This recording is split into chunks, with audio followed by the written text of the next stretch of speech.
जय भीम साथियों, आज आपको एक कहानी से रूबरू कराऊंगा, एक सच्ची कहानी से रूबरू कराऊंगा।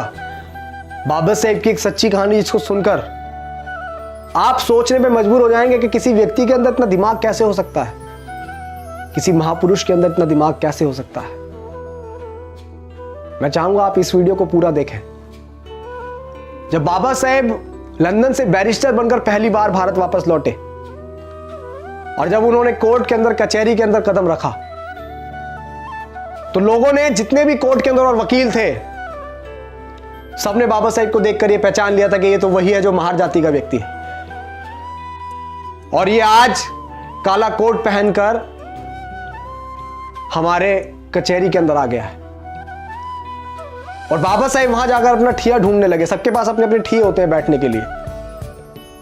जब बाबा साहेब को कोई ठिया नहीं मिला और बाबा साहेब जब ढूंढ रहे थे, तो जो दूसरे वकील थे उन्होंने बाबा साहेब की ओर टोंट कसते हुए, बाबा साहेब की ओर चिड़चिड़ाई मारते हुए बाबा साहेब से बोला, अरे ओ बैरिस्टर, तुम तो बहुत पढ़े लिखे विद्वान हो, तुम्हें क्या जरूरत है कचहरी के अंदर बैठने की, तुम तो बाहर भी कहीं ठिया लगा लोगे, तुम्हारी दुकान चल जाएगी।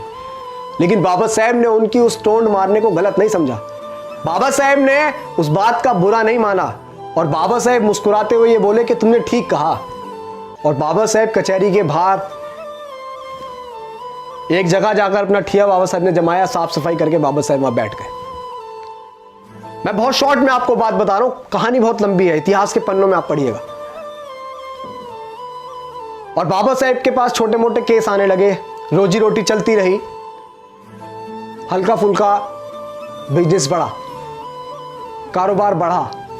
और उसी दौरान एक सेठ और एक सेठानी का एक बेटा, जो एक लौता बेटा था, उसको फांसी की सजा बोली गई थी। वो सेठ और सेठानी पूरी मुंबई में ऐसा कोई वकील नहीं छोड़ा जिसके घर वो ना घूमे, जिसके पास भी जाते और जिसको भी वो फाइल दिखाते अपने बच्चे की, वो मना कर देता कि तुम्हारा बच्चा नहीं बच पाएगा। उसने बहुत पैसा खर्च कर दिया उस सेठ ने। और वो सेठ ढूंढता ढूंढता ढूंढता पूरी मुंबई को खंगालता हुआ उसी कचहरी के अंदर पहुंचा जिस कचहरी के बाहर बाबा साहेब बैठे हुए थे, हमारे मसीहा डॉक्टर भीमराव अंबेडकर बैठे हुए थे। और जब उस कचहरी के अंदर उस सेठ ने अपने बच्चे की फाइल को दिखाया, एक लौते बेटे की फाइल को दिखाया, तो किसी भी वकील ने उसकी फाइल लेने से इनकार कर दिया कि इसमें कुछ नहीं हो सकता, तुम्हारे बच्चे को कोई नहीं बचा सकता है। उस सेठ ने ऐसे ऐसे बड़े बड़े वकीलों को दिखाया जो कानून को अपना घर मानते थे, जो ये बोलते थे कि कानून तो हमारी मुट्ठी में है। ऐसे ऐसे वकीलों को वो फाइल दिखाई, लेकिन सबने उस फाइल को देखकर इनकार कर दिया।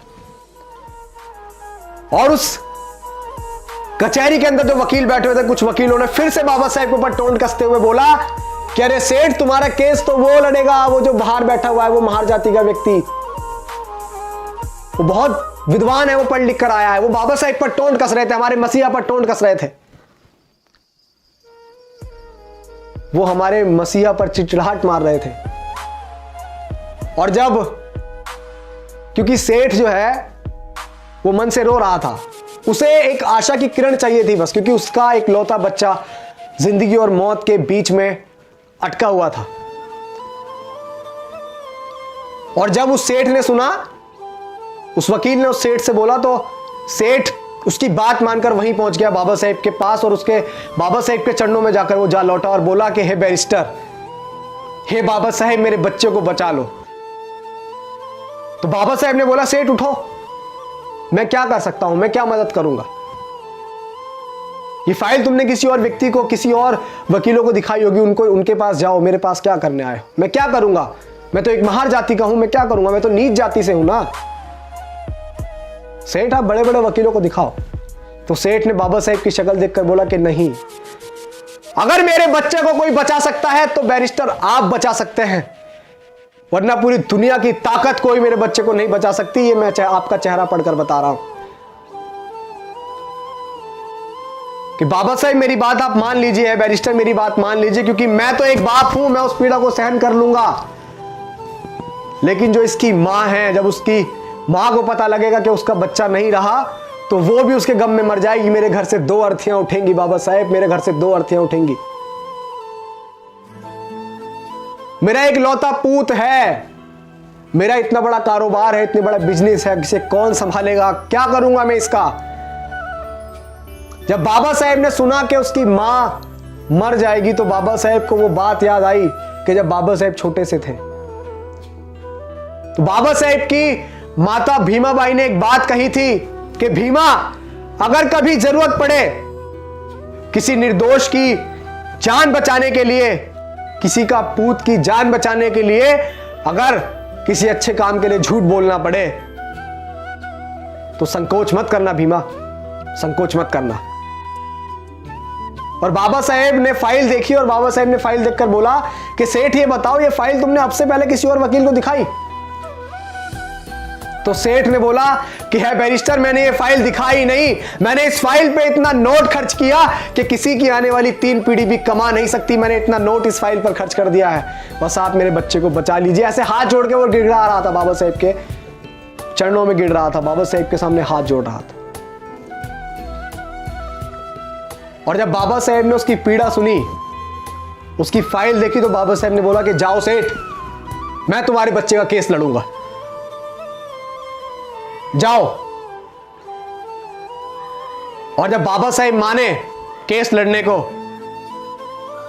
तो वो सेठ बहुत खुश हुआ और उसने बोला कि मुझे यकीन है बाबा साहेब कि मेरा बच्चा अब बच जाएगा। जिंदगी और मौत में मात्र 10 दिन का फासला था, फांसी को 10 दिन बचे थे। कचहरी लगी, अदालत लगी, कोर्ट लगा। आप सुनिएगा बड़े ध्यान से कि किसी व्यक्ति में इतना दिमाग कैसे हो सकता है। हम क्यों बोलते हैं कि हमारे जो मसीहा, हमारे रहबर बाबा साहेब डॉक्टर भीमराव अंबेडकर जैसा दुनिया में और कोई नहीं हो सकता। ऐसे ही नहीं बोलते हम ये बात इसीलिए बोलते हैं क्योंकि उन्होंने ऐसा करके दिखाया। उनके दिमाग की बड़े बड़े लोग दाद दिया करते थे कि किसी व्यक्ति के अंदर दिमाग कैसे हो सकता है। कोर्ट लगा, कचहरी लगी, कोर्ट के अंदर तो दोनों पक्षों के वकील आए। जब बात बोली गई तो जज ने बोला कि अंबेडकर तुम कुछ दलील देना चाहोगे? तो बाबा साहेब ने बोला कि नहीं जज साहब, अपना फैसला सुनाइए, आप, मैं कुछ नहीं कहूंगा। आप सोच रहे हैं, अब वो सेठ बड़े संकोच में था कि ये इसने तो बोला था कि मैं तुम्हारे बच्चे को बचा लूंगा और ये कोर्ट में कोई दलील भी नहीं दे रहा है। और बाबा साहेब ने बोल दिया कि जज साहब आप फैसला सुनाओ। और वो सेठ अपने मन में कह रहा था कि अंबेडकर तुमने हमारे साथ अच्छा नहीं करा बैरिस्टर, मैं बड़े आस के साथ तुम्हारे पास फाइल लेकर आया था, मैं तुम्हारे चेहरे को देखकर कह रहा था कि तुम मेरे बच्चे को बचा लोगे। और जब फांसी की सजा जज ने सुना दी और जब उसको लेकर गए, सुनिएगा बड़े गौर से और इस वीडियो को ज्यादा से ज्यादा शेयर भी कीजिएगा, जब उस लड़के को फांसी की ओर लेके गए और उसके गले में फंदा डाला ही था, तो बाबा साहब ने बोला बस जज साहब बस, आपने फांसी की सजा दी थी, आपने मौत नहीं दी थी। आप देखिए बाबा साहब का दिमाग। और उसी दिन से यह कार्रवाई चली जाती है कि सजाए मौत, अगर किसी को मौत की सजा देनी होती है तो सजाए मौत कहा जाता है, यह नहीं कहा जाता कि सिर्फ फांसी की सजा। बाबा साहब ने कहा कि बस जज साहब, आपने फांसी की सजा दी थी, आपने मौत नहीं दी थी। और यह दिमाग देखकर बड़े से बड़े बैरिस्टर, बड़े से बड़े जो लोग बाबा साहब पे टोंट कसते थे, जो हमारे मसीहा को नीच अछूत बताते थे, जो महर जाति का बताते थे, वो लोग चुप हो गए। और हमारे बाबा साहब शेर की तरह उस बच्चे को छुड़ाकर उस मां के पास लेके गए कि ये ले तेरे तरह बच्चा। और बाबा साहब ने उस निर्दोष की जान बचाई। ऐसे थे हमारे मसीहा। और हमारे मसीहा ने हमें बहुत अच्छा जीवन देने के लिए बहुत कुछ सहा है। तो आप सभी से गुजारिश है कि बाबा साहेब की मूवमेंट में हिस्सा बनिए, इस मूवमेंट का हिस्सा बनिए और समझिए कि बाबा साहेब का कारवां क्या था, उनकी कुर्बानियां क्या थी। किताबों में पढ़िए। जय भीम, जय भारत।